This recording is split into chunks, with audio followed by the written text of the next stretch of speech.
Meet Gene. He's a true Zion local with adventures from California to Spain. And today, we've invited him to spend the day with our team and share his unique story with the world. So I've decided that the best place to get to know Gene is in Zion's backyard.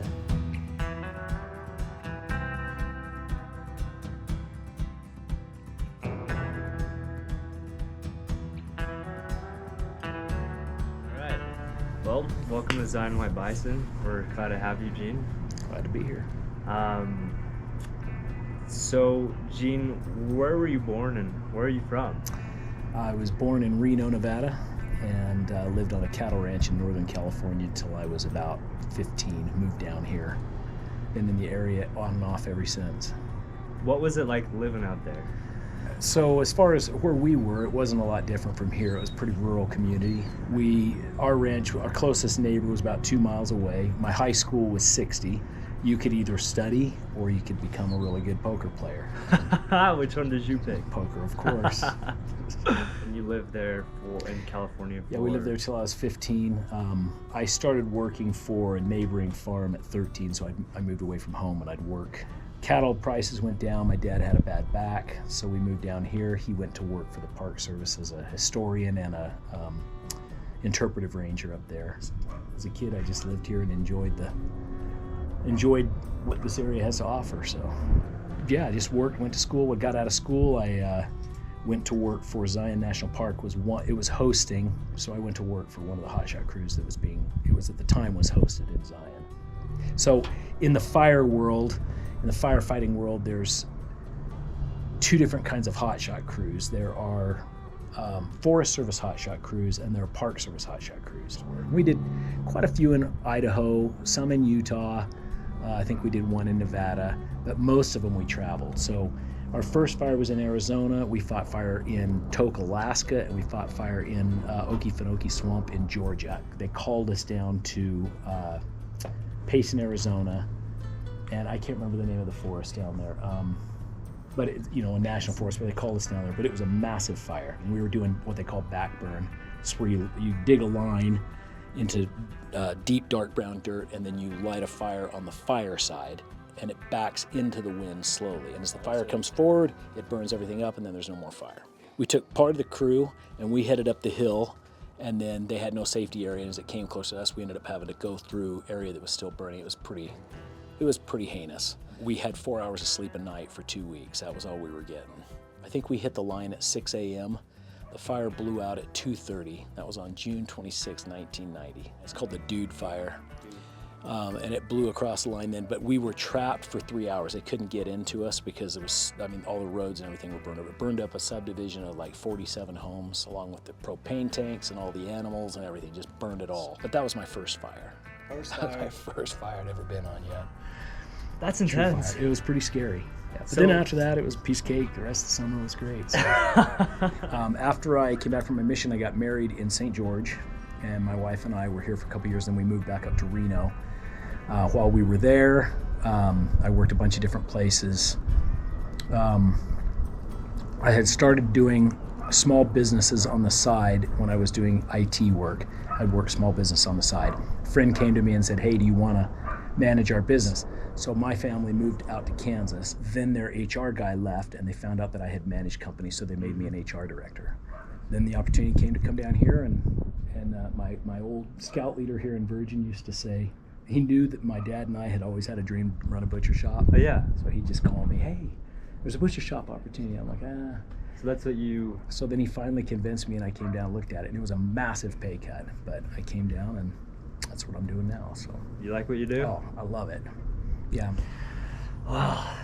Dude, Yeah, Gene, you have had different jobs, different opportunities. Gene, dude, it was a pleasure to have you. Thank you for your amazing stories and letting us get to know you a little bit better. Hope we get you back on here sometime soon. Yeah, be fun. Thank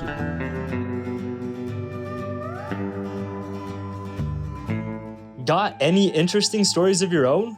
Shoot them our way to the email on the screen. And who knows, maybe you'll get the chance to come with and experience an adventure with us.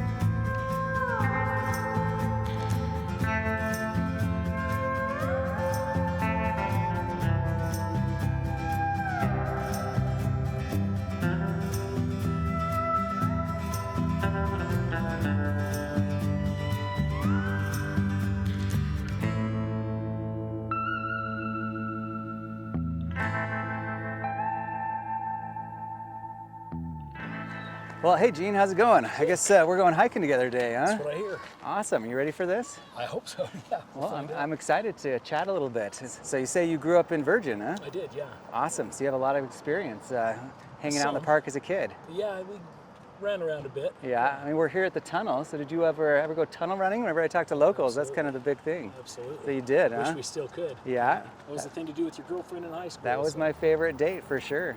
All right, well, you ready to go down into the let's do canyon? it. Awesome. Let's do it.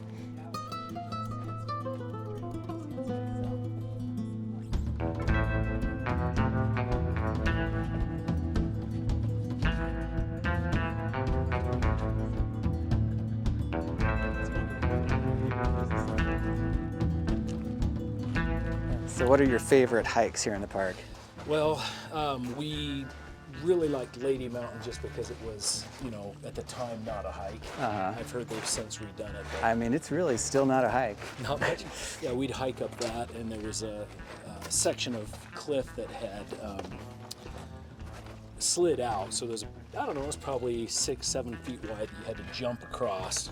It was just straight, you know, several hundred feet straight down, but you'd have to jump across that to get to the other section of trail. And so, but we liked it because you could get right to the top and it looked like you could just jump off and land on the lodge. It was just so high. You know, Lady Mountain is one of the most intense hikes in Zion. Absolutely. I mean, it is like the closest to actually like climbing you can get without climbing. We really liked Angel's Landing. Everybody liked Angel's Landing. Yeah, yeah. We'd, you know, run that. So what is your most memorable time doing Angel's Landing? I'm guessing you've done it in every season, just like me. Yeah. I think I liked the fall. There was just less people. Yeah. And yeah, the colors, of course, down the park. So speaking of the tunnel, I hear that your dad wrote the book on the tunnel. Yeah, it's funny, I think he started as a purchasing agent and then became an interpretive ranger, and then once they discovered that he had published, they worked out a deal with him to write the history of the Zion Tunnel. So he got into the archives and did all the research on that, and then had me and a friend from high school come up and rappel out of each window. Oh, so really? he had us come up, be the photographers. Man, what year was that? Oh, that would have probably been 88 or 89. In the 80s? 1988 or 89. Yeah, But that's crazy. I love that book. Like that book is so informative, telling the entire history of the tunnel. How's your leg treating you there? I just have, it's hard on the artery, hard on the knee there. So you have some kind of an injury there? Yeah, I had an accident back in 2019. I sliced my femoral artery and they had to reroute it across my knee. So I sliced my femoral artery from the back. It's actually the popliteal. How did you slice it? Skinning a cow in my business, so I'm a butcher. Really? Sliced through, cut the nerve packet, and like you're just like pulling down on the cow and then slipping like that? What is? It's kind of a long story, but I got gored by a bull a couple of days before. Oh, I just had a surgery and I was in rough shape, but I slipped, cutting kind of behind myself and it went in. Oh my goodness. So by the time they got done, they had basically replaced the artery all the way down the leg, but my new artery runs across the front of my shin, so I have to kneel on it when I climb.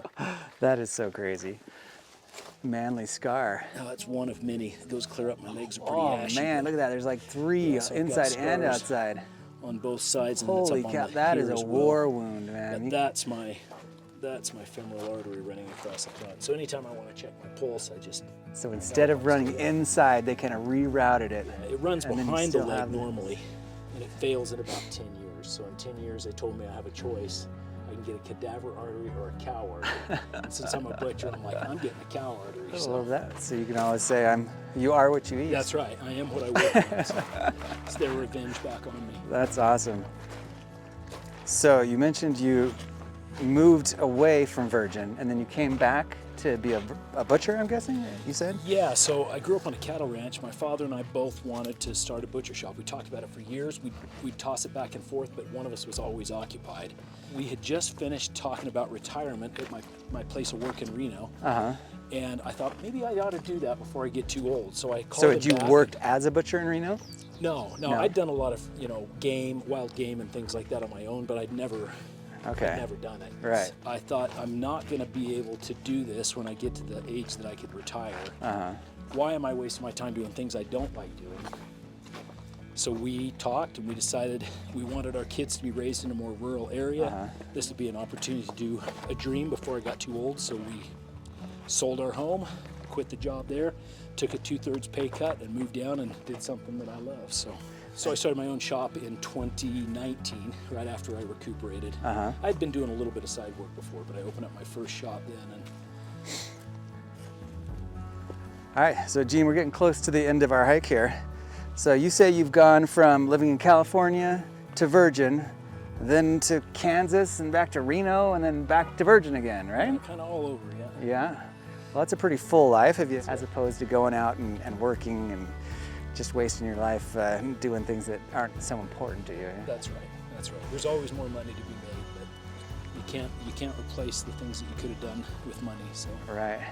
Well, awesome. Well, thanks for coming hiking. Yeah, my pleasure. Thanks for the invite. All right, it's been great.